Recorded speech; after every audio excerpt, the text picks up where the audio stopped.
Hello everyone, this is Defense Dispatch. I'm Shreya Dhoundial. Over the next few minutes, we are taking a close look at all the big stories from the world of national security and India's defense forces.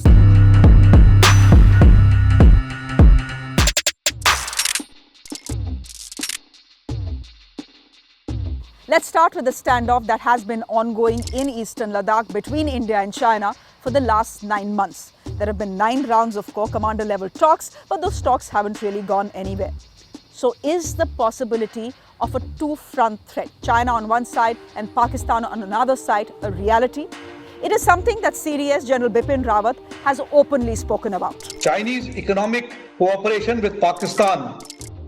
In Pakistan-occupied Jammu and Kashmir, along with continued military, economic and diplomatic support, mandates high levels of preparation by us.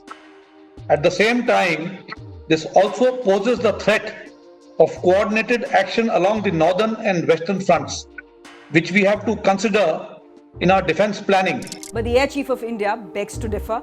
He says that in case there is a conflict, he doesn't see a collaboration between China and Pakistan. In fact, in an interview to a newspaper, the Hindu newspaper, where he's spoken to Dinkar Perry, he says, and I'm quoting him now, he says, "To my mind, if they start a collusive plan, they would have lost the moral authority there itself.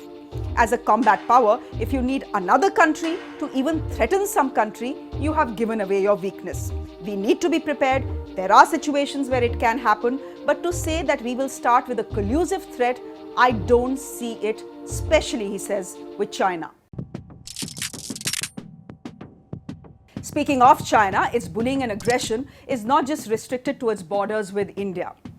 Once again, the South China Sea has become the theatre of yet another conflict between the United States of America and China. A day after a US warship, USS John McCain, passed through the Strait of Taiwan, China is now saying that it has expelled the warship from the South China Sea. Now, this is what has happened.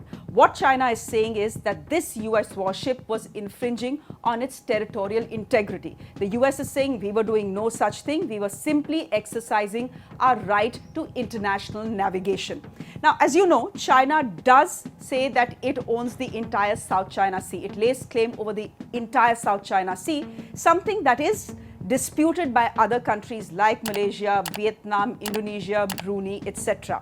Now, in something that could escalate tensions in the South China Sea itself, what China has done, it has passed a law which allows its coastguard to open fire at foreign vessels. Now, what does this mean? This means that the chances of an accidental conflict are very high in one of the most disputed seas in the world. Back home in India, there are 2 army generals who are at war with each other. The battleground is the Southwestern Command that is based out of Jaipur. Now, the boss of this command is Lieutenant General Clare, and his second in command is Lieutenant General Repswal. Both these gentlemen, who just by the way belong to very illustrious military families, have been complaining against each other for the last 1 year to the army chief. What are these complaints about? Well, the allegation and the counter allegations range from everything from misuse of official machinery and resources to administrative lapses. The army chief, fed up of these complaints, has ordered a court of inquiry. But the latest coming in is that both these generals have now withdrawn their complaints against each other. Is this the first time that 2 generals of the Indian Army have been at each other's throats? Definitely not. But this is the first time that things have gone to an extent where a court of inquiry had to be ordered. And finally, on Defense Dispatch, some pictures that will gladden your hearts. Take a look at this. These are 34 women commandos who have been inducted into the CRPF's elite commando force, Cobra. The Cobras have so far been an all-male affair, deputed in anti-Naxal operations. Now, women will be part of them as well. Women in combat, certainly an idea whose time has come. We'll see you again next week. Thanks for watching.